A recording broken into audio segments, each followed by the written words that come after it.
So you come to the best part of parenting multiples and honestly in children in general, the sleep training. Yes, the longest part of parenting, and it is by far a mission and a half to get through what we call the sleep training period. Because you have many different jumping on points, you have regressions, you have different stages of how long they sleep, how little they sleep. It all varies. So I'm hoping to share my experience of sleep training our 5 kids, the 2 singletons and triplets. If you're listening because you have multiples yourself and you're wanting to finally get some sleep, because I know how sleep deprived you can be when not just even having multiples, but having one baby, you're sleep deprived. Now imagine trying to have 2 or more, or 3 in our case, right? So I want to talk about sleep training. Welcome to the Triplet Double Podcast. My name is Isaiah Hernandez, and I'm a proud father of 5 kids under the age of 5. If you haven't already, make sure to follow us on social media. I'm on Instagram, TikTok, Threads, YouTube. You can find me at Triplet Double. That's the handle name. So yeah, just jump along, and I always try to post clips on there. I'll post some images of the kids once in a while, but primarily I'll share some just in general videos, some podcast clips, some of my own takes that I'm doing while I'm in the office and all that. Let's get started with the episode. So I want to talk about sleep training because I think sleep training is important. Sleep training is an important aspect for any parent. I've said this before.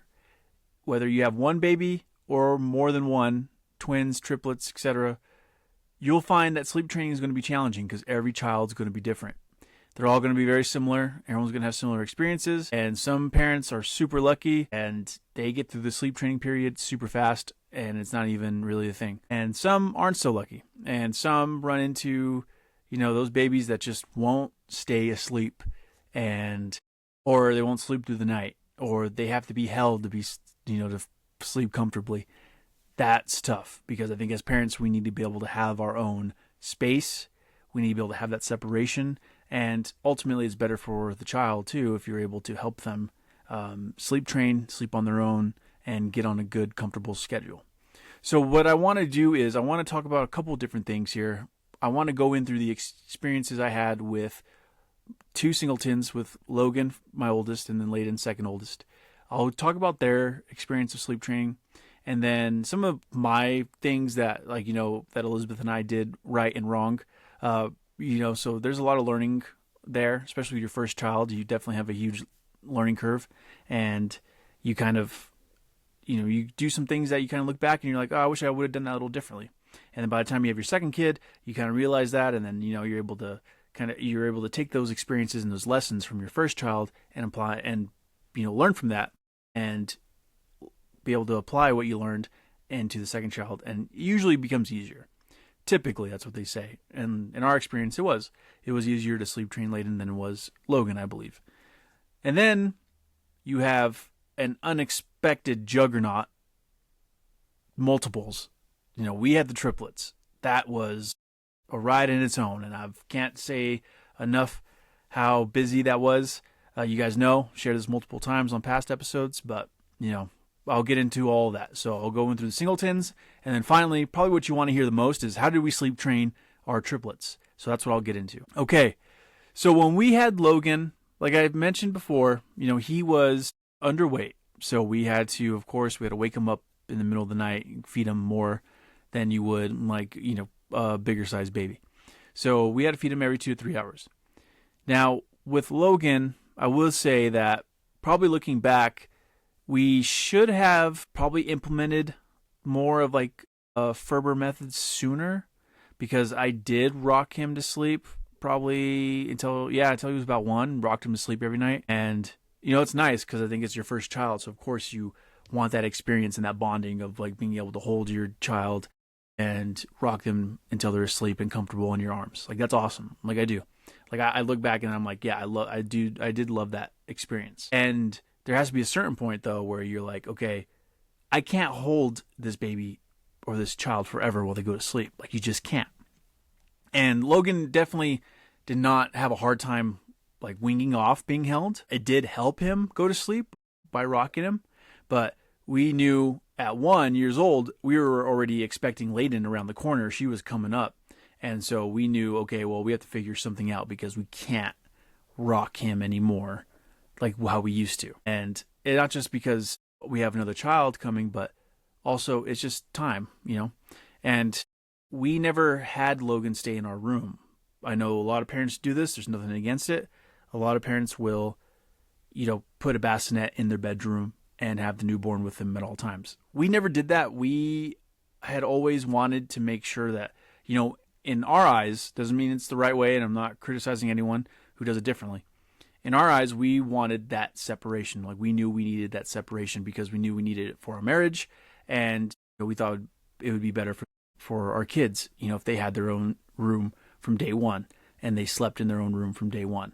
Now, I know there's a lot of caution that, especially as a new parent, you're like, oh, I want to make sure I'm watching them when they sleep. Of course, they roll over, all that. Rightfully so. You should have those worries and those concerns. Like, you should, and that's natural to have those. And we did too, of course. And like, we weren't just dropping them off in the other room and then going to bed and being like, well, see you later.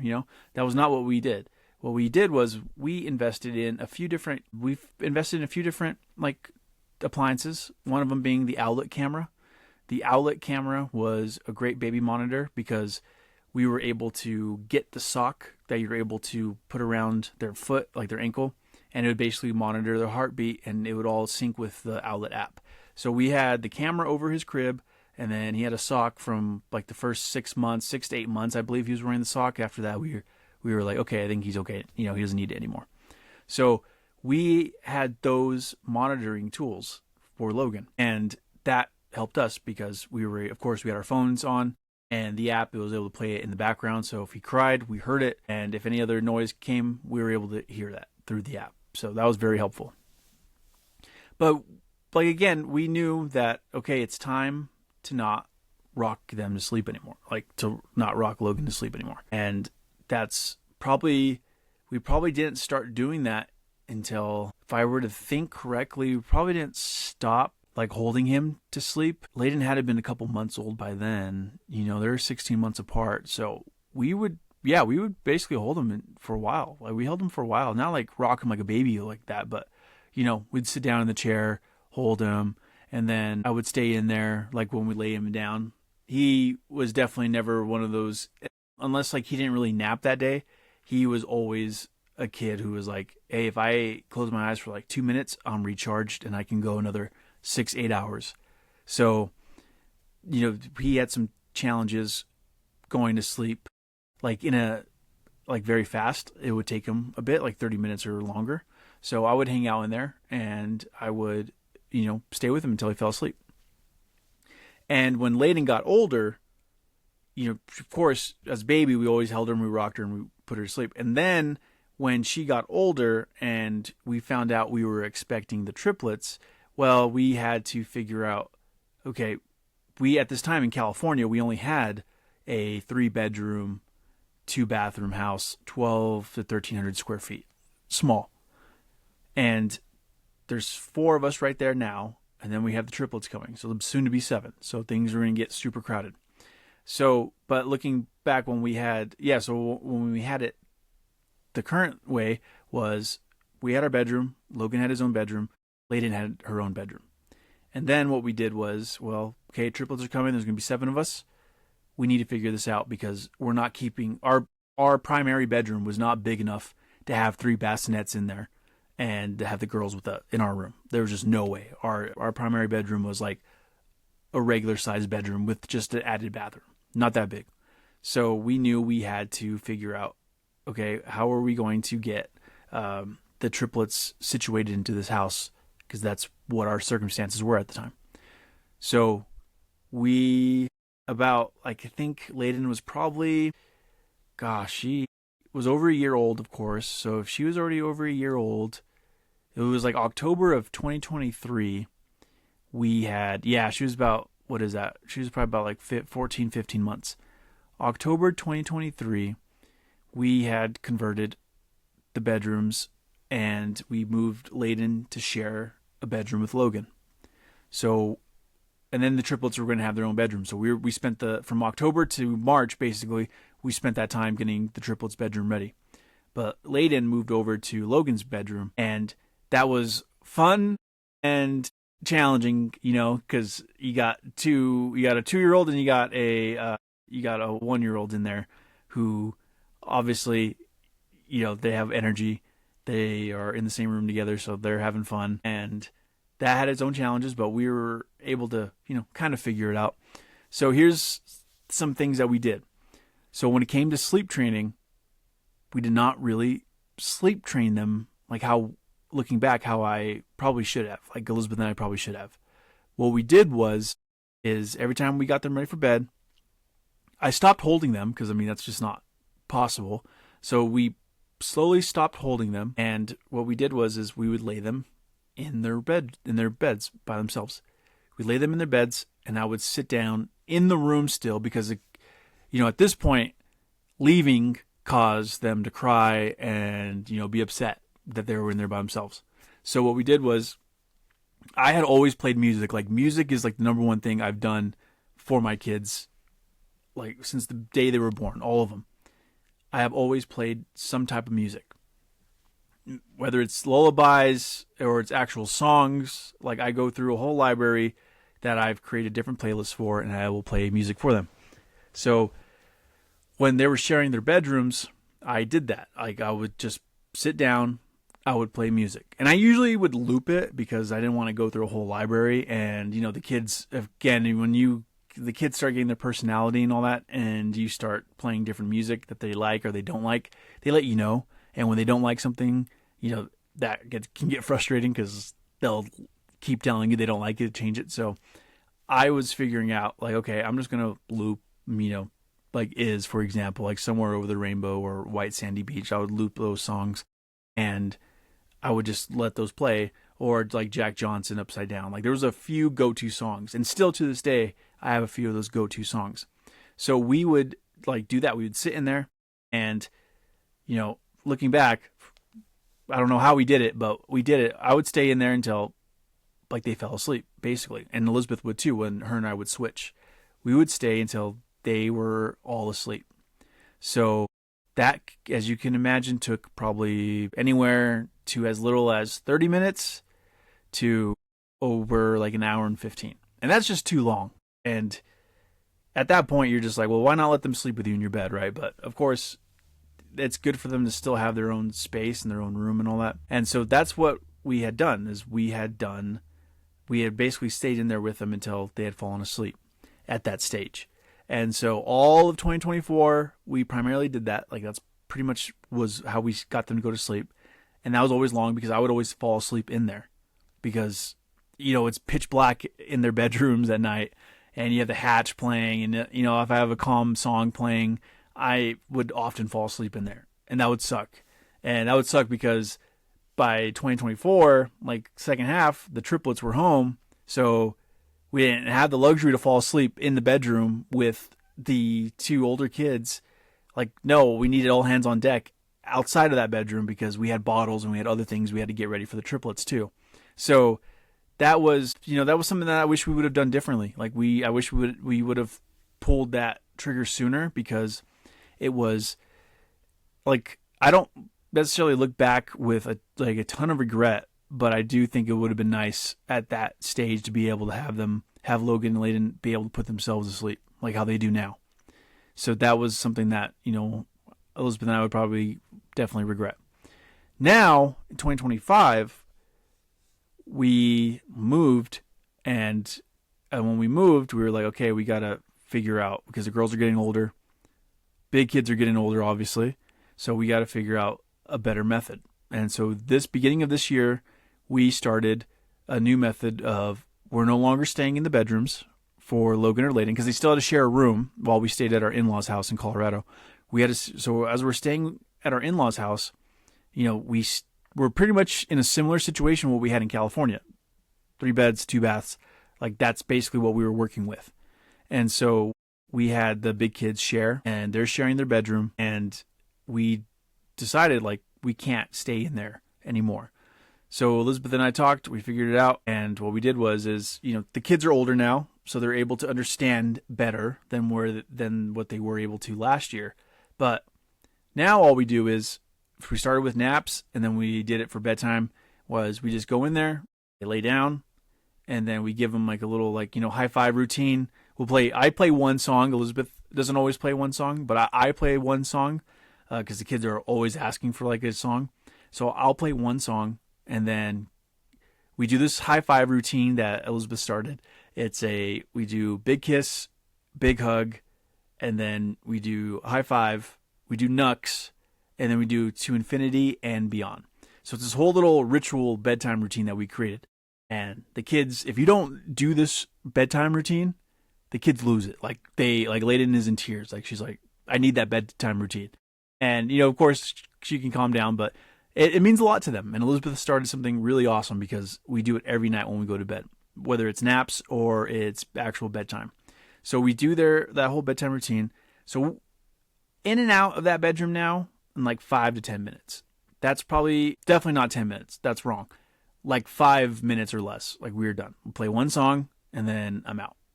And so that's how we got Logan and Layden basically, sleep trained a couple years later.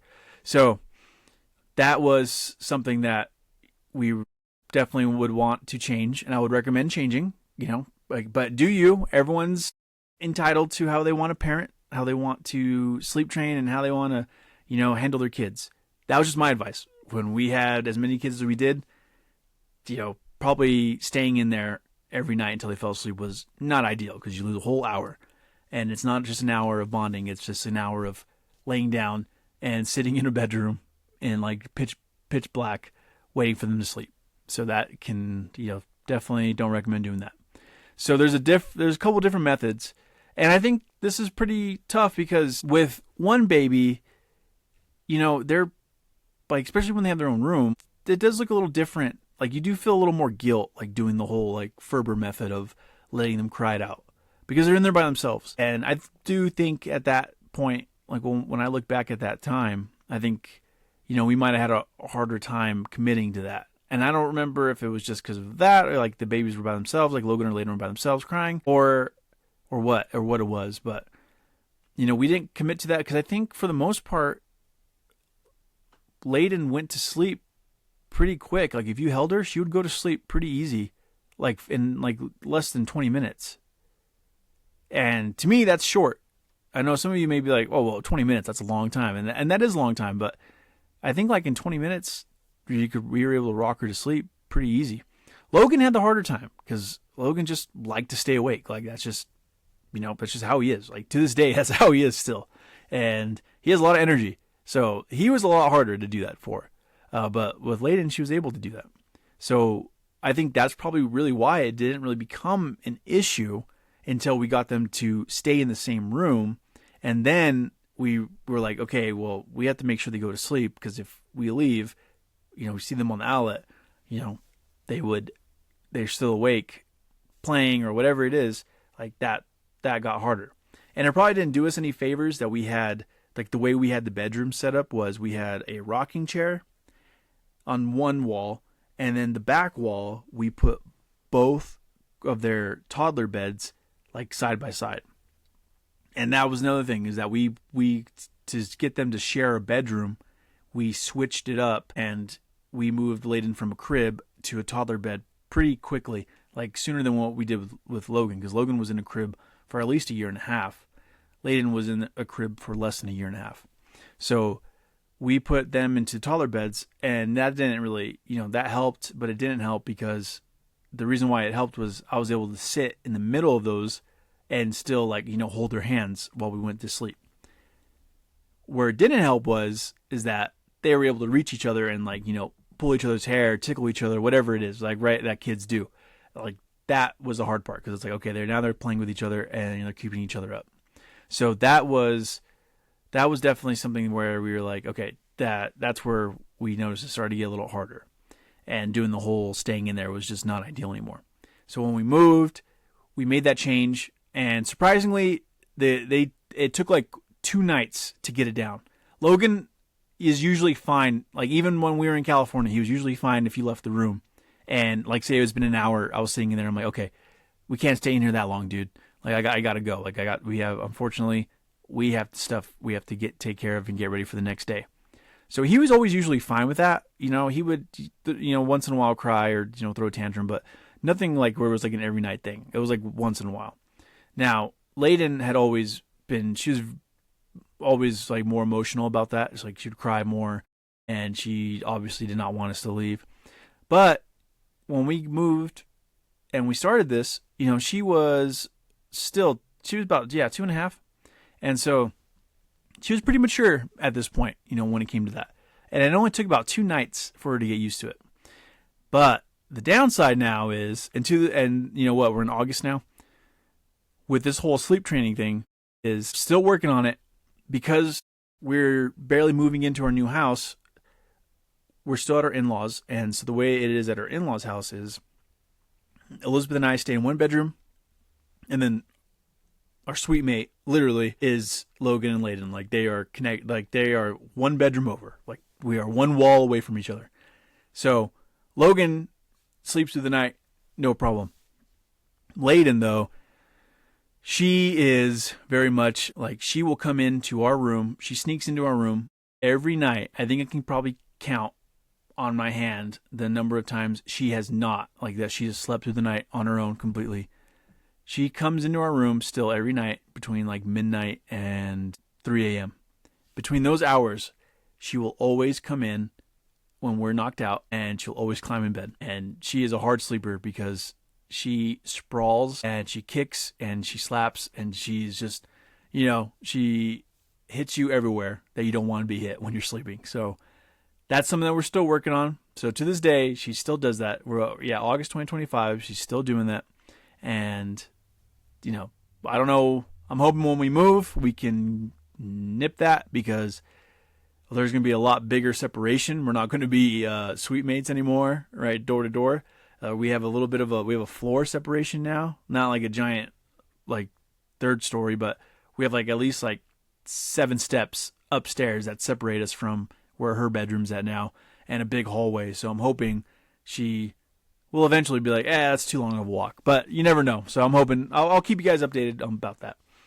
So that was basically our journey with Logan and Layden. We didn't sleep train as much as looking back, as I'd like to have. But we knew with the triplets, okay, we had to do things a little differently.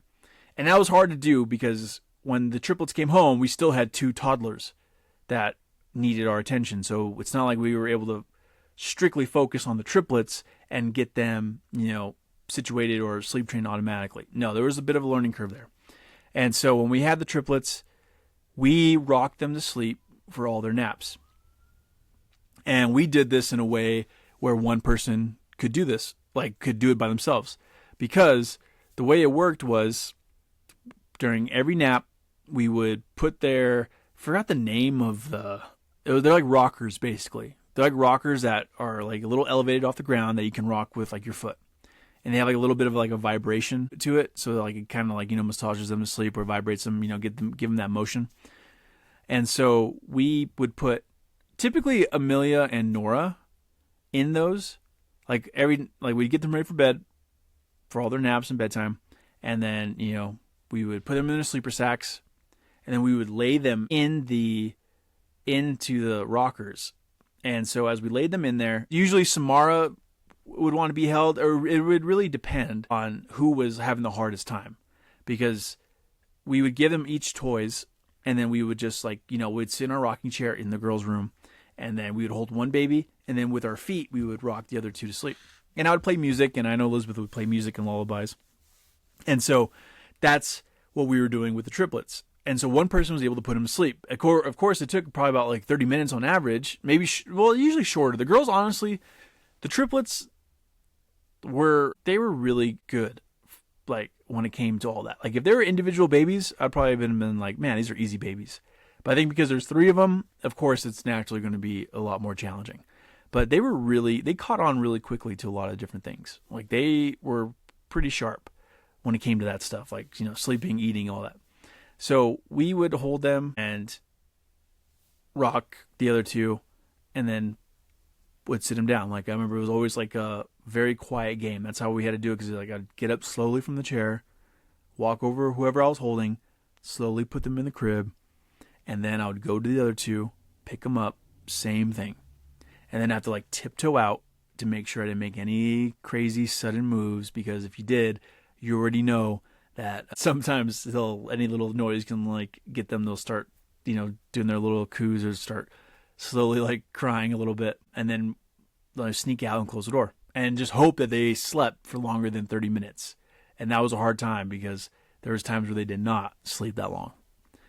And there was a lot of, ups and downs with that, because especially for naps, because the hard part was with as little as they were at that time, last year, they weren't great at, sleeping through all their crying. And my other point to this story too is that before I go any further and I forget, what I want to say about having the triplets, like another part that made it kind of a little easier, was that we knew we never wanted to separate the triplets. Like we knew, and I think that goes for anyone with parents of twins or triplets, right? You never want to separate the kids, because they came into this world together, and I think it's very comforting for them to be in that same room.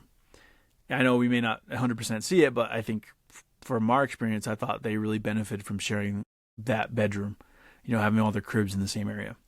So that's why I thought, like, this will get into kind of how we sleep train the girls now, but I think that's why I thought it was a little easier. And maybe it was because we had the two singletons, Logan and Layden, prior, but I thought, having them be triplets, I thought it was easier for them to kind of be together and to soothe each other when they went to sleep, because they were all in the same room, right?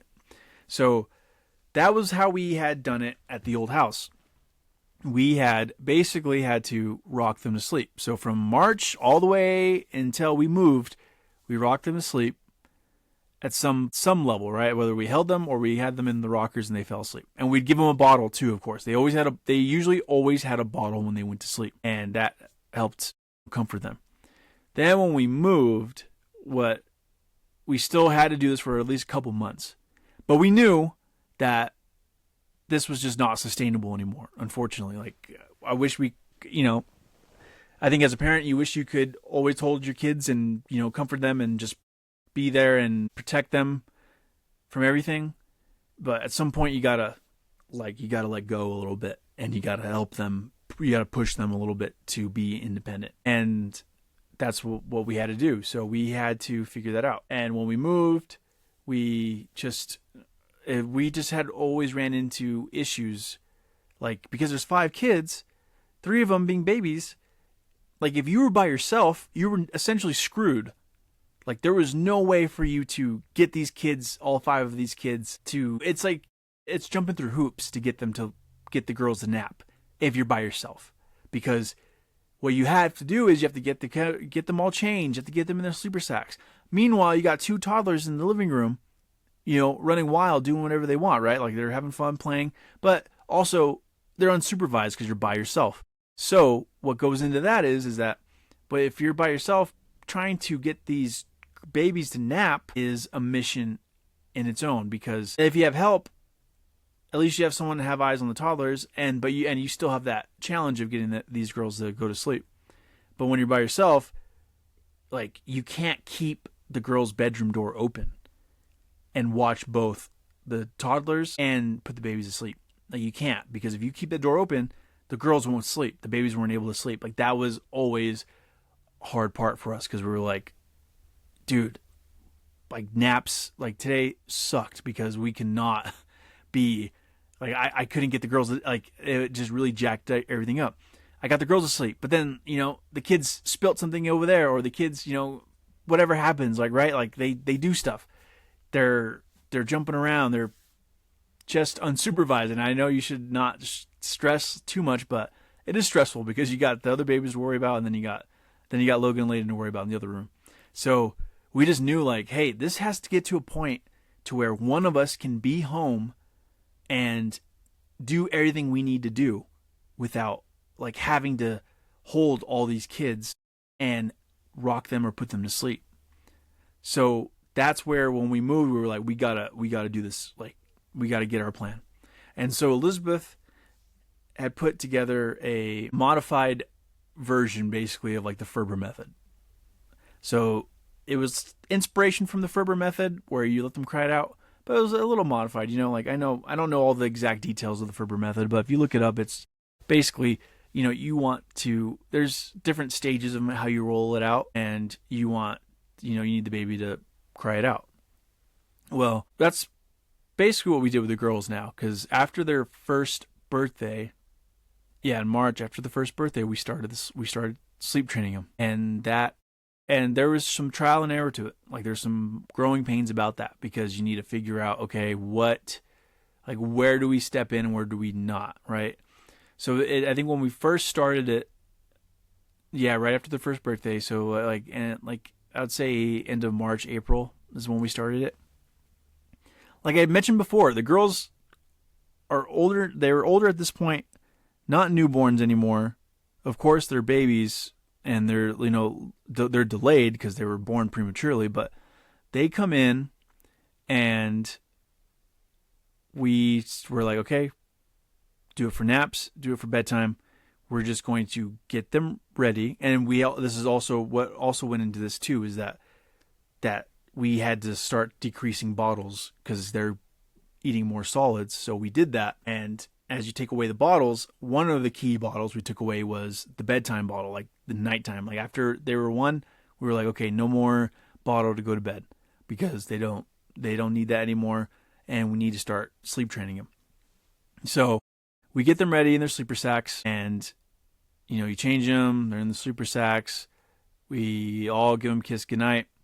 And then what we do is we lay them down. And when we lay them down, they're all in bed. They cry, of course, because, they don't want to be put down. But they cry, and then we have this little, like, shush machine that goes, like, shh. Like, if you listen to it as an adult, you'll probably go crazy because you're like, okay, that's way too many shushes. But it's still soothing for the girls. Like, we found it. We had ordered it and, realized, hey, this...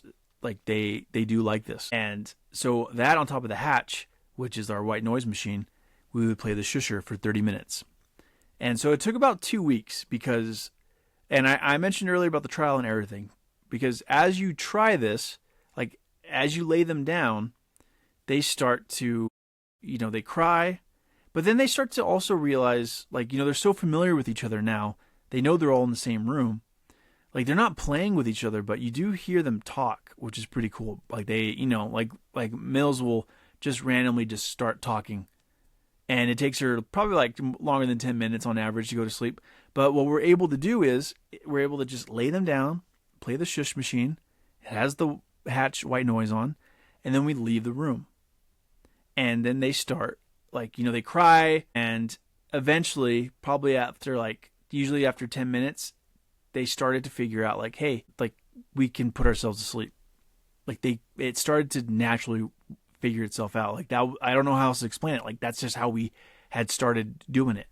And there were some instances where we were like, okay, we have to go in there because, like, Samara was, like, screaming, like, and we still have the outlet sock on for Samara because, if you know her story, if you listen to the previous episodes, she was underweight and severely underweight. She was only 1 pound. And we have always been extra cautious about her because of her situation. So we've been keeping the sock on, right, to monitor her to make sure she's good. So one of the times she's crying, and then the monitor gives off like a heart rate, like outlet notifies us and says, hey, check on baby because like the heart rate's like way too high. So those are the instances where we were like, okay, we got to figure out a good, like, when to go in and when not to go in. Because once you go in there and you break, then all of them, and if they're all awake, they're all going to want to be held. Like, there's no way to like calm them down. Like, it takes a long time after that. So it took them about 2 weeks to get the hang of that. And after 2 weeks, they started to sleep through the night. And they put themselves to sleep. And it was awesome. Like, it was great. Like, we were like, okay, they caught on faster than I thought. And now, with them plus the big kids, we're no longer holding anyone to sleep. So that's how we started pushing on the sleep training for the triplets. Again, I don't know. I wish I had advice for an earlier stage, but I do think that this could work for an earlier stage like a younger age for them. Like if you wanted to try this, like I would definitely look into getting one of those shush machines. I will find exact which one and I'll put in the link in the description. But if you find, like I will put that in there, try that because that definitely does help. And I know my cousins have had one too, and they use it for their babies, right? So definitely look into that. But we had them sleep trained for it took 2 weeks, and then everyone got sick. And when everyone gets sick, when you have kids, especially more than one, it's like it cycles through the house. Everyone got sick, and and then the girls, of course, not comfortable. They start not sleeping through the night because they're in pain and they're congested, all these different things that add up. So that sucked because that took away all the progress we did for the sleep training. And now they were basically back almost to square one for a little bit, for at least a couple weeks while they were sick. Cause that was tough. Cause then you get like a week or two of rest. I forgot how long it was. Like you rest for like a bit. And then all of a sudden you're like, oh man, now we're back at the whole, waking up in the middle of the night again. Like that was hard. So the other good thing about the sleep training part was with the triplets and how we did it is that they all started to get used to each other's cry. So when one of them, like this was after they got sick. After they got sick, we restarted, and since then, we're in August. So they've been, after they got sick, they've been probably about sleep trained again for about, like sleeping through the night completely for about 2 months now. Yeah, going on 2 months. It's been great. But what I was saying earlier was that when they would cry, randomly they still cry in the middle of the night. Not like long or anything like that, but they will randomly still cry in the middle of the night. And when they do, the other girls, like if one cries, the other two typically stay asleep. So which is awesome because they've like become used to like sleeping through like that type of loud noise. So that has been like really helpful because now I remember we used to freak out when one of them would cry in the middle of the night because we'd be like, oh man, we have to go in there or we're going to wake them all up. So we have to go in there and take like Nora out. We have to take Millie out or whoever it was that was crying. We knew we'd always get paranoid and be like, okay, we have to go in there. Otherwise they all wake up and then we're in serious pain. But now it's to a point to where they cry, and if someone wakes up like at midnight and they start crying then no one else wakes up, and then that baby will eventually put herself back to sleep after like 5 minutes. Like it's usually no longer than 5 minutes. So I'm happy to say that this journey of sleep training, definitely, I don't think we're the model parents when it comes to sleep training at all, but I'm happy to say that all 5 kids go to sleep on their own, and now we are past those sleepless nights. It's been great. Like it's been awesome. Really good to have that time back, to have that sleep back, and get that energy back, because that was a year long like double hit because of the triplets and the toddlers, like putting them all to sleep. Like that was tough. Like that would eat up a lot of our time.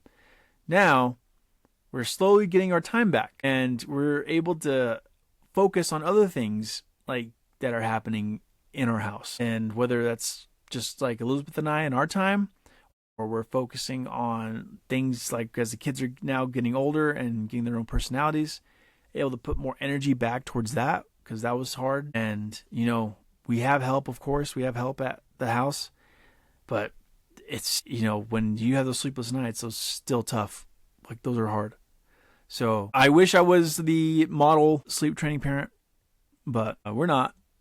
This is our journey, and I hope that I was able to share some things that were helpful to you all. I don't have a name for the method we did. We'll just call it the modified Ferber method for the triplets, and that helped us. So I would definitely recommend giving it a try and seeing what you're able to do for your twins or your triplets or your quads, and see how that works, because you'll be surprised.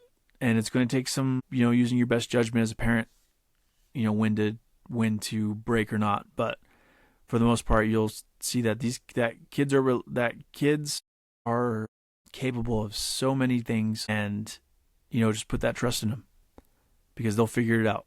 And I know that's something that it took us 2 rounds of parenting to get to our triplets, to kind of figure out, like, hey, these kids are capable of a lot more than what we think. And you have to be able to let go and believe in them and push them.